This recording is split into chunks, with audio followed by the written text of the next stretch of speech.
لله الحمد لله وحده والصلاة والسلام على من لا نبي بعده ونشهد أن لا إله إلا الله وحده لا شريك له إلها واحدا أحدا صمدا لم يتخذ صاحبة ولا ولدا ولم يكن له كفوا أحد ونشهد أن سيدنا وحبيبنا وسندنا ومولانا محمد عبده ورسوله صلوات الله وسلامه على سيد الأولين والآخرين إمام الأنبياء والمرسلين قائد الغر المهجلين سيدنا محمد وعلى آله وأصحابه وأتباعه أجمعين وبارك وسلم تسليما كثيرا كثيرا.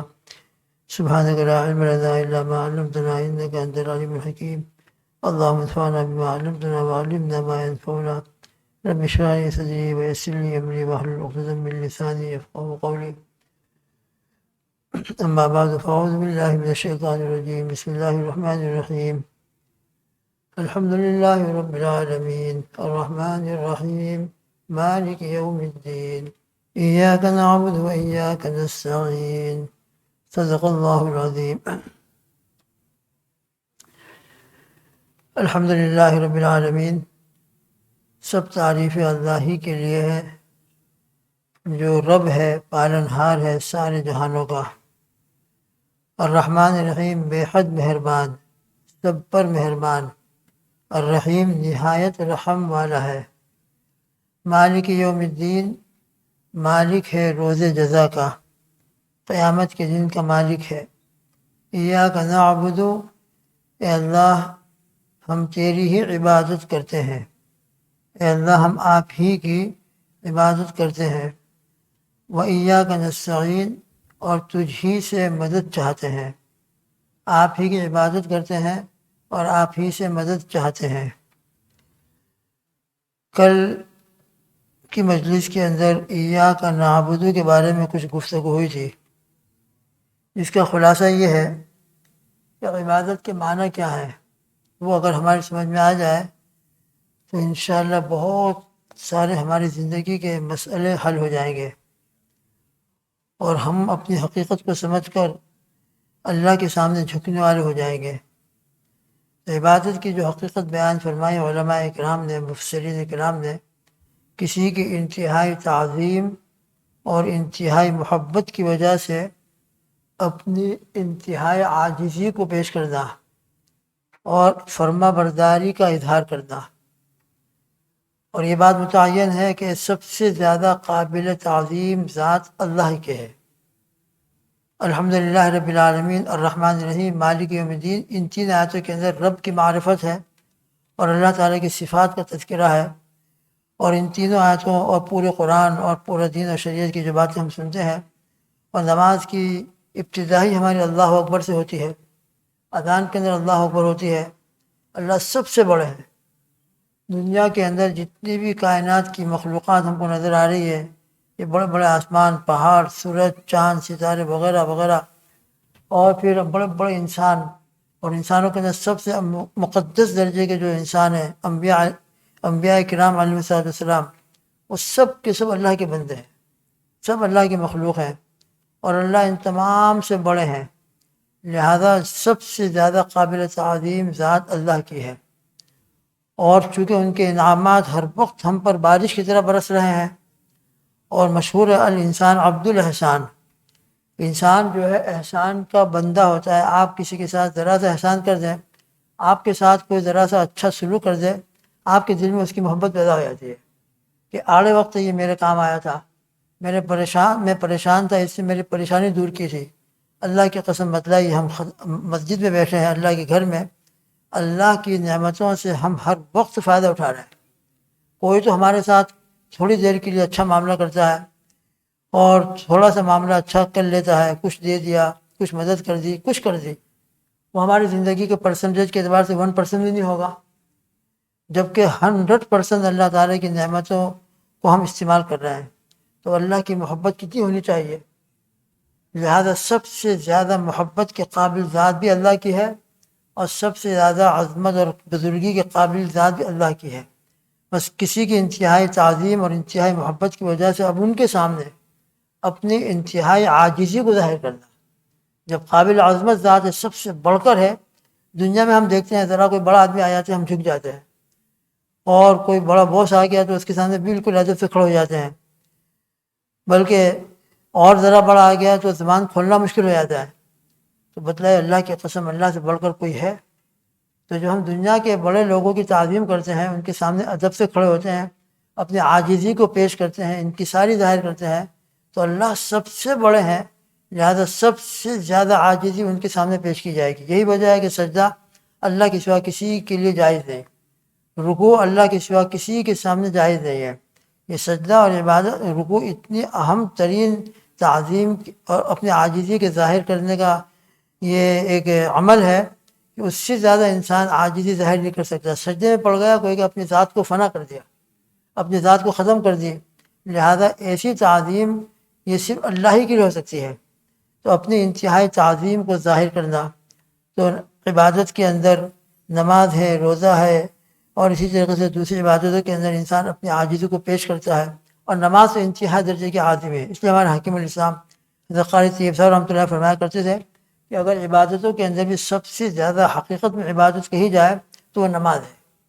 سب عبادت ہیں، روزہ بھی عبادت ہے، حج بھی عبادت ہے، قرآن پاک کی تلاوت بھی عبادت ہے، جیسے کل ذکر کیا گیا تھا، قولی عبادت ہے، مالی عبادت ہے، لیکن ان تمام عبادتوں میں بھی حقیقت میں اگر عبادت کہے جانے کے قابل کوئی عبادت ہے تو وہ نماز ہے، اس لیے کہ نماز کے اندر انسان اللہ کے سامنے اپنی انتہائی عاجزی کو ثابت کرتا ہے، اپنی انتہائی بے بسی کو پیش کرتا ہے، اور سجدے میں جا کر اپنی فنائیت کو اللہ کے سامنے ظاہر کر دیتا ہے کہ اللہ بس میں تو بالکل مٹی سے پیدا ہوا ہوں اور مٹی ہی میں ملنے والا ہوں اور مٹی کے وہ پڑا ہوا ہوں، لہذا میری کوئی حیثیت نہیں ہے۔ تو انتہائی عاجزی کو ظاہر کرنا، اور پھر دوسری بات فرما برداری کا اظہار کرنا، انتہائی درجے کی فرما برداری۔ اس لیے عبادت کے مفہوم کے اندر جہاں اپنی عاجزی کو ظاہر کرنا ہے، عبادت کے مفہوم کے اندر اور عبادت کے میننگ اور معنی کے اندر انتہائی درجے کی فرما برداری بھی ظاہر کرنا، یہ بھی عبادت ہے۔ اس لیے کہا جاتا ہے کہ اصل واجب الاطاعت ذات اللہ کی ہے، جن کی ہر بات ماننا لازم ہے، جن کی ہر بات کو قبول کرنا اور ان کی فرما برداری کرنا انتہائی درجہ لازم ہے۔ اصل واجب الاطاعت ذات اللہ کی ہے، اور چونکہ اللہ سبحانہ و تعالیٰ نے رسول اللہ صلی اللہ علیہ وسلم کی اطاعت کا بھی حکم فرمایا ہے، اطیعوا اللہ واطیعوا الرسول ومن یطع الرسول فقد اطاع اللہ، خود اللہ تعالیٰ نے رسول اللہ صلی اللہ علیہ وسلم کی اطاعت کا حکم فرمایا ہے، بلکہ رسول اللہ صلی اللہ علیہ وسلم کی اطاعت کو اپنی اطاعت فرمایا ہے، لہذا اللہ کے بعد سب سے زیادہ ہمارے لیے واجب الاطاعت ذات رسول اللہ صلی اللہ علیہ وسلم کی ذات عالی ہے۔ آپ صلی اللہ علیہ وسلم نے جو ارشاد فرما دیا، آپ صلی اللہ علیہ وسلم نے جو عمل کر کے ہم کو دکھا دیا، اس لیے بار بار کہا جاتا ہے کہ رسول اللہ صلی اللہ علیہ وسلم یہ ہمارے لیے پورے کی پوری آپ کی حیات مبارکہ، آپ کی ذات مقدس ہمارے لیے ایک نمونہ ہے، سمپل ہے، قابل اقتداء ذات، اور جن کی اتباع کی جائے قابل اتباع ذات، وہ صرف اور صرف دنیا کے اعتبار سے مخلوقات میں رسول اللہ صلی اللہ علیہ وسلم کی ذات گرامی ہے، کہ آپ کا ہر عمل ہمارے لیے اتباع کے قابل ہے، آپ کی ہر سنت ہمارے لیے انشاءاللہ کامیابی کا ذریعہ ہے۔ تو عبادت کے اندر اطاعت بھی ہے، فرما برداری کا اظہار کرنا بھی ہے، اور اپنی انتہائی عاجزی کو پیش کرنا بھی ہے۔ اس لیے ایاک نعبد کے اندر ہم روزانہ اللہ جل جلالہ عما نوالہ کے سامنے نماز میں اس بات کا اقرار کرتے ہیں اور اس بات کا عہد کرتے ہیں کہ اللہ ہم آپ ہی کی مان کر چلیں گے، بس ایاک نعبد کا خلاصہ یہ ہوا، آپ ہی کی مانیں گے، آپ ہی کی اطاعت ہمارے ذمہ انتہائی درجہ لازم ہے۔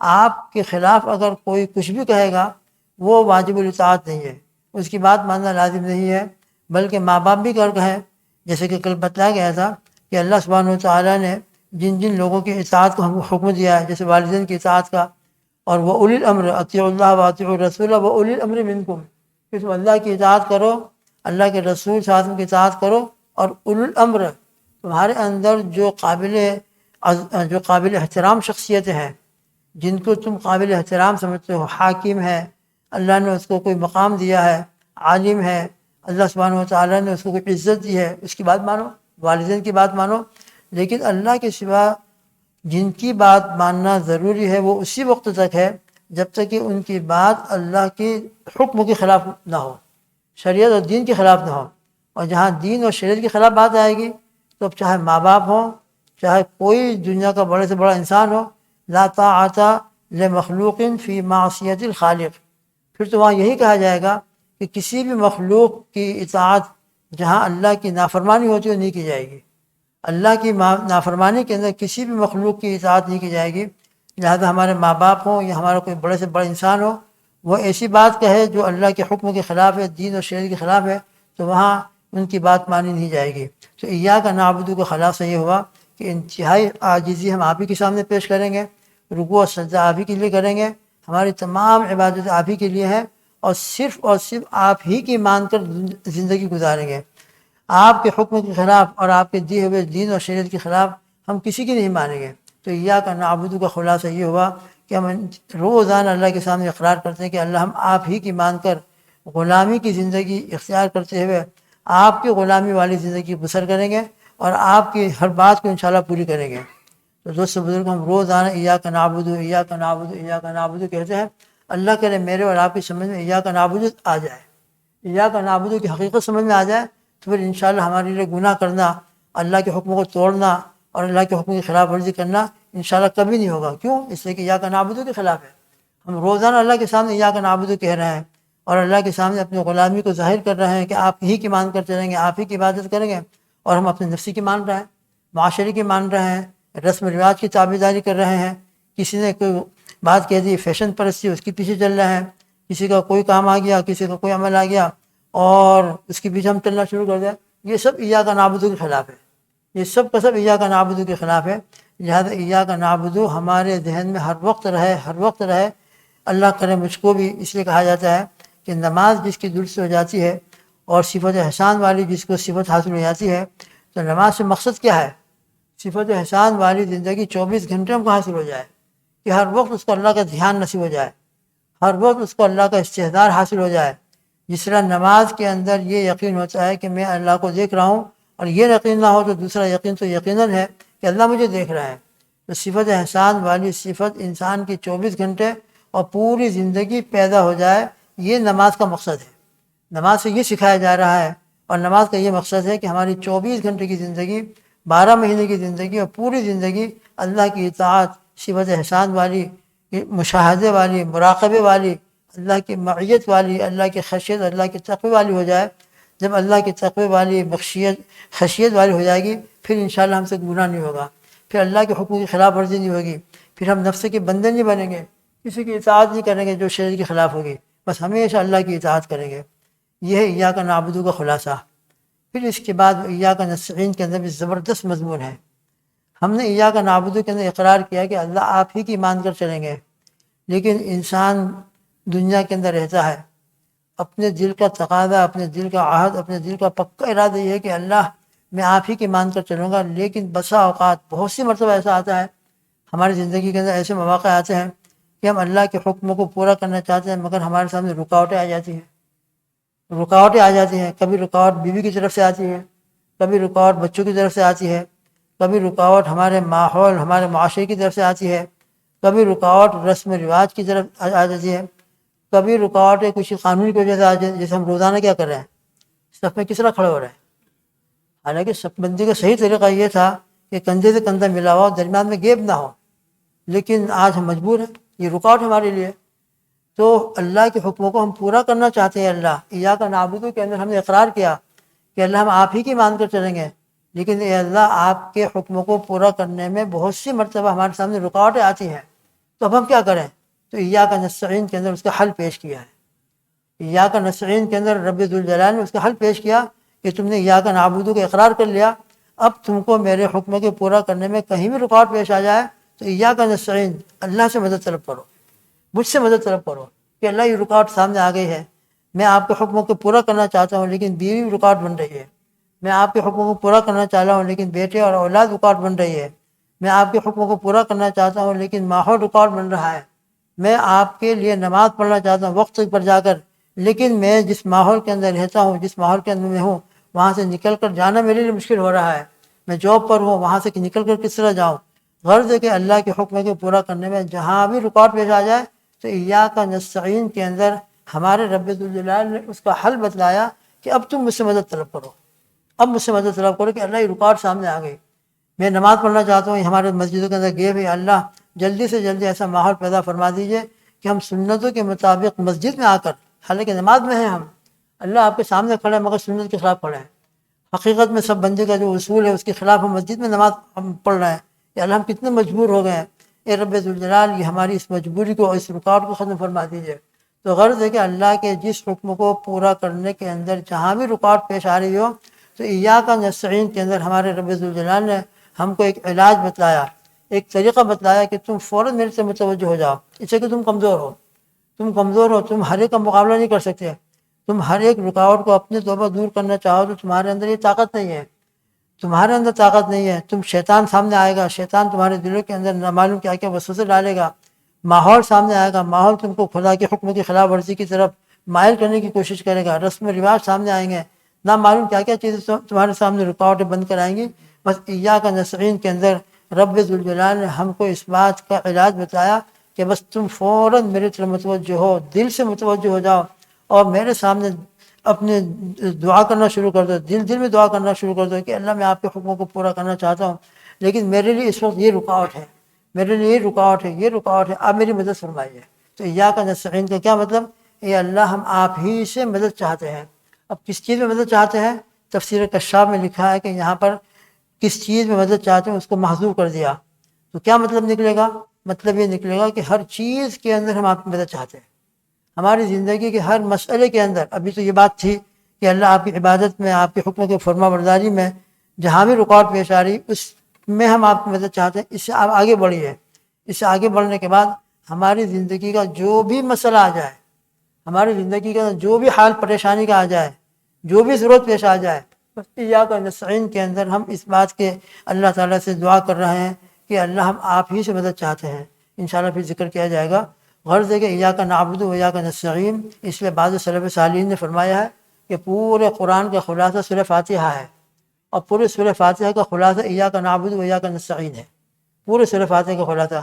انشاءاللہ پھر اس کا کچھ تذکرہ کیا جائے گا، اللہ کرے ہم کو یہ سمجھ میں آ جائے تو انشاءاللہ ہماری پوری زندگی کا مسئلہ ایاک نعبد و ایاک نستعین کے اندر حل ہو جائے گا انشاءاللہ۔ لیکن حقیقت یہ ہے کہ یہ ہر وقت ہمارے سامنے رہے اور اس کی حقیقت ہم کو سمجھ میں آ جائے۔ اللہ مجھ کو اور آپ کو قرآن سے اللہ کی معرفت نصیب فرمائے اور اللہ ہی کی طرف متوجہ ہو کر اللہ ہی سے ہمیشہ اپنے حاجات کو پورا کرنے کی دعا کرنے کی توفیق عطا فرمائے۔ درود شریف پڑھ لیں۔ بہت مبارک وقت ہے، جمعہ کا دن ہے، روزے دار ہے، اور جمعہ میں مغرب سے پہلے ساعت مستجابہ ہوتی ہے۔ اللہ سے انسان جو مانگتا ہے اللہ تعالیٰ عطا فرماتے ہیں، اللہ کی رحمت کا ذریعہ جوش میں ہے، لہٰذا اللہ سے ہم جو مانگیں یقین کے ساتھ کہ اللہ تعالیٰ ایاک نستعین، اللہ آپ ہی نے فرمایا کہ مجھ سے مدد مانگو، مجھ سے طلب کرو، مجھ سے مدد کرو، بس آپ ہی کے سامنے ہم نے ہاتھ پھیلائے ہیں، اس یقین کے ساتھ ہم اللہ سے مانگیں، اللہ پاک اپنا فضل فرمائے۔ درود شریف پڑھ لیں۔ بسم اللہ الرحمن الرحیم، الحمد للہ رب العالمین والعاقبۃ للمتقین والصلاة والسلام علی سید الاولین والآخرین سیدنا محمد وعلی آلہ وصحبہ وازواجہ واتباعہ اجمعین۔ اللہم انا نسألک بأننا نشہد انک انت اللہ لا الہ الا انت الاحد الصمد الذی لم یلد ولم یولد ولم یکن له کفوا احد۔ جزا اللہ عنا سیدنا محمد صلی اللہ علیہ وسلم وآلہ۔ اللہم صل علی سیدنا محمد صلاة تنجنا بها من جميع الأهوال والآفات وتقضي لنا بها جميع الحاجات وتطهرنا بها من جميع السيئات وترفعنا بها عندك أعلى الدرجات وتبلغنا بها أقصى الغايات من جميع الخيرات في الحياة وبعد الممات إنك على كل شيء قدير۔ ربنا ظلمنا أنفسنا وإن لم تغفر لنا وترحمنا لنكونن من الخاسرين۔ رب اجعلني مقيم الصلاة ومن ذريتي ربنا وتقبل دعاء۔ ربنا اغفر لي ولوالدي وللمؤمنين يوم يقوم الحساب۔ رب أوزعني أن أشكر نعمتك التي أنعمت علي وعلى والدي وأن أعمل صالحا ترضاه وأصلح لي في ذريتي إني تبت إليك وإني من المسلمين۔ اللهم أنت ربنا ونعم الرب ربنا، رضينا بالله ربا وبالإسلام دينا وبمحمد صلى الله عليه وسلم نبيا ورسولا۔ ربنا آتنا في الدنيا حسنة وفي الآخرة حسنة وقنا عذاب النار وأدخلنا الجنة مع الأبرار، يا عزيز يا غفار يا رب العالمين، يا حي يا قيوم يا حي يا قيوم يا حنان يا منان يا ذا الجلال والإكرام، يا بديع السماوات والأرض، يا خالق الليل والنهار، ظلمنا أنفسنا وإن لم تغفر لنا وترحمنا لنكونن من الخاسرين۔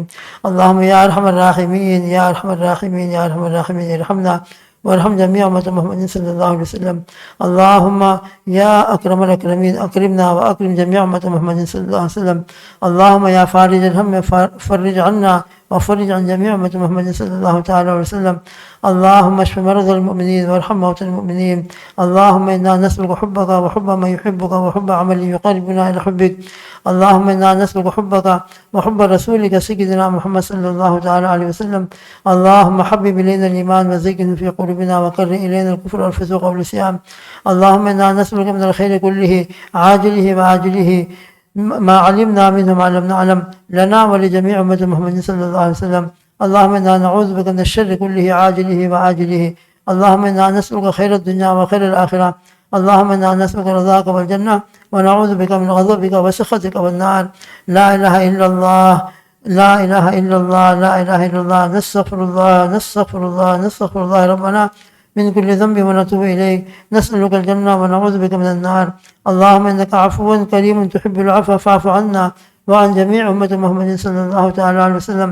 اللهم يا واسع الفضل اغفر لنا ذنوبنا ما قدمنا وما أخرنا وما أسررنا وما أعلنا وما أنت أعلم به منا. اللهم يا واسع الفضل اغفر لنا ذنوبنا. اللهم إنا نسألك برحمتك التي وسعت كل شيء أن تغفر لنا ذنوبنا. اللهم يا عظيم يا عظيم يا عظيم أنت إلهنا لا إله غيرك. اللهم يا عظيم فاغفر لنا الذنب العظيم فإنه لا يغفر الذنب العظيم إلا العظيم. اللهم اجعلنا من اتقاء النار. اللهم اجعلنا من اتقاء النار. اللهم إنا نسأل إيمانا كاملا ويقينا صادقا وقلبا خاشعا ولسانا ذاكرا ورزقا واسعا حلالا طيبا وشفاء من كل داء وتوبة قبل الموت وراحة عند الموت والمغفرة بعد الموت والفوز بالجنة والنجاة من النار. سهل يا إلهنا كل صعب بحرمة السيد الأبرار سهل. اللهم لا سهل إلا ما جعلته سهلا وأنت تجعل الحزن سهلا إذا شئت. لا إله إلا الله الحليم الكريم. سبحان الله رب العرش العظيم والحمد لله رب العالمين. نسألك اللهم موجبات رحمتك وعزائم مغفرتك والغنيمة من كل بر والعصمة من كل ذنب.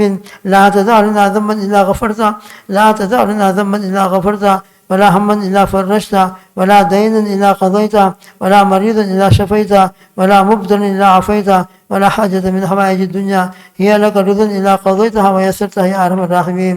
اللهم أعز الإسلام والمسلمين. اللهم انصر الإسلام والمسلمين. اللهم يا حفيظ احفظ الحرمين الشريفين زادهم الله عزا وشرفا وكرامة والمسجد الأقصى والمساجد كلها في العالم كله والمدارس والمكاتب والمراكز واحفظ جميع أمة محمد صلی اللہ تعالی علیہ وسلم. یا ارحم الراحمین ہم سب کے گناہوں کو معاف فرما. اپنی معرفت عامہ نصیب فرما. اپنی محبت عطا فرما. اپنی عظمت اپنی بڑائی اپنی کبریائی ہمارے دلوں میں پیدا فرما. یا اللہ سورہ فاتحہ کے اندر آپ کے معرفت کا تذکرہ ہے. اے اللہ آپ کی معرفت تامہ نصیب فرما. ایاک نعبد و ایاک نستعین کے اندر یا اللہ ہم جو آپ سے اقرار کرتے ہیں اور آپ ہی سے مدد چاہتے ہیں. یا اللہ ہماری زندگی کے ہر مرحلے کے اندر مدد فرما. زندگی کے ہر مسئلے کو آسان فرما. یا اللہ آپ کی عبادت کرنے میں آپ کی فرما برداری میں ہماری لیے جتنی ظاہری اور باطنی رکاوٹیں ہیں خود ہمارا نفس رکاوٹ بنتا ہے ماحول رکاوٹ بنتا ہے بیوی بچے رکاوٹ بنتے ہیں. یا اللہ کیا کیا چیزیں ہماری رکاوٹ بنتی ہیں. یا اللہ ان تمام رکاوٹوں کو ختم فرما کر ان تمام رکاوٹوں کو یا اللہ ختم فرما کر 24 گھنٹے آپ کی مان کر زندگی گزارنے والا بنا دیجئے. کامل آپ کا غلام بن کر زندگی گزارنا نصیب فرما دیجئے. یا اللہ آپ آج تک آپ کی غلامی کے اندر ہم سے جہاں جہاں چپ ہوئی ہے غلطیاں ہوئی ہے اللہ اس کو معاف فرما دے اور آئندہ ہماری مدد فرما. ایاک نستعین یا مالک یوم الدین ایاک نعبد و ایاک نستعین یا مالک یوم الدین ایاک نعبد و ایاک نستعین. ہماری زندگی کی ہر مشکل کو آسان فرما. ہماری زندگی کے ہر مسئلے کو آسان فرما. یا اللہ جو جس پریشانی میں مبتلا ہے اس پریشانی کو ختم فرما. یا اللہ ہمارے مدارس کی مساجد کی حفاظت فرما. مدارس کا غیب سے یا اللہ تکفل فرما. ہر مشکل کو آسان فرما. یا اللہ امت کے اندر جو بے دینی ہے اس بے دینی کو ختم فرما کر یا اللہ دینداری عطا فرما دیجیے. یا اللہ سنتوں کی عظمت ہمارے دلوں میں پیدا فرما. ایک ایک سنت کو عظمت کے ساتھ محبت کے ساتھ یا اللہ آقا صلی اللہ علیہ وسلم کی عظمت و محبت کو سامنے رکھتے ہوئے ہمارے آقا صلی اللہ علیہ وسلم نے کتنے آنسو ہمارے لیے بہائے ہیں. یا اللہ آپ کے آنسوؤں کے صدقے میں ہم پر رحم فرما اور آپ کی سنتوں کو اختیار کرنے کی توفیق عطا فرما. یا اللہ ہمارے محسن انسانیت ہمارے بڑے محسن دین ہے، رسول اللہ صلی اللہ علیہ وسلم نے کیسی کیسی قربانیاں پیش کی ہیں، پوری زندگی روتے رہے، یا اللہ روتے رہے، آنسو بہاتے رہے، ہم کو ان آنسوؤں کی لاج رکھنے کی توفیق عطا فرما۔ اللہ کے رسول صلی اللہ علیہ وسلم ہم کو کہیں نہیں بھولے، ہمیشہ ہمارے لیے دعائیں فرمائی ہیں، امت کے لیے تڑپتے رہے ہیں، یا اللہ ہم کو آپ کی سنتوں سے محبت عطا فرما، دین و شریعت کا احترام عطا فرما، دین و شریعت کو چلنا آسان فرما، یا اللہ جب تک زندگی باقی رہے قرآن و سنت والی زندگی نصیب فرما، ایک ایک حکم کو پورا کر کے زندگی گزارنے والا بنا دے، یا اللہ 5 وقت کا پکا اور سچا نمازی بنا دے، ہمارے اخلاق کی اصلاح فرما دیجئے، ہمارے دین کو اور ہمارے یا اللہ ہمارے اخلاق کو مکمل فرما دیجئے، اے رب ذوالجلال۔ اللہم انا نسألک من خیر ما سألک منہ نبیک سیدنا محمد صلی اللہ علیہ وسلم ونعوذ بک من شر ما استعاذک منہ نبیک سیدنا محمد صلی اللہ علیہ وسلم وانت المستعان وعلیک البلاغ ولا حول ولا قوة الا باللہ العلی العظیم۔ یا اللہ دین پر عمل کرنے میں جتنی رکاوٹیں ختم فرما، ہمارے مسجدوں کی صفیں درست ہو جائے، ہم سنت طریقے کے مطابق ہر عمل کو کرنے والے ہو جائیں، یا اللہ ہمارے لیے تمام رکاوٹوں کو ختم فرما کر دین کے ہر حکم پر، ہر سنت پر عمل کرنے کی توفیق عطا فرما، ہمارے مرحوم والدین کی مغفرت فرما، عرش کا سایہ عطا فرما، حساب یسیر کا معاملہ فرما، داہنے ہاتھ میں نام اعمال عطا فرما، یا اللہ افطار کے وقت میں لاکھوں لوگوں کو آپ جہنم سے آزاد فرماتے ہیں، یا اللہ ہم سب کو بھی جہنم سے آزاد نصیب فرما، ہمارے بچوں کو، گھر والیوں کو، ہمارے والدین کو، اساتذہ مشائخ کو، سب کو جہنم سے آزاد نصیب فرما، یا اللہ دیوبند کے اندر جو علماء بیمار چل رہے ہیں ان کو شفاء کاملہ عاجلہ مستمرہ عطا فرما، اور ان کے علاوہ جہاں جہاں جو بیمار ہے ہماری ماں بہنیں جنہوں نے دعاؤں کے لیے کہا ہے ان تمام کو شفاء کاملہ عاجلہ مستمرہ عطا فرما، یا اللہ جن کا انتقال ہوا ان تمام کی بال بال مغفرت فرما۔ ربنا تقبل منا انك انت السميع العليم وتب علينا يا مولانا انك انت التواب الرحيم، اللهم ربنا توفنا مسلمين والحقنا بالشهداء والصالحين غير خزايا ولا ندامى ولا محزونين، انا نسألك من خير ما سألك منه نبيك سيدنا محمد صلى الله عليه وسلم ونعوذ بك من شر ما استعاذ منه نبيك سيدنا محمد صلى الله عليه وسلم وانت المستعان وعليك البلاغ، ان الله وملائكته يصلون على النبي يا ايها الذين امنوا صلوا عليه وسلموا تسليما، اللهم صل على محمد وآله واصحابه وازواجه واتباعه اجمعين، آمين اللهم آمين۔ سبحان ربك رب العزة عما يصفون وسلام على المرسلين والحمد لله رب العالمين برحمتك يا ارحم الراحمين۔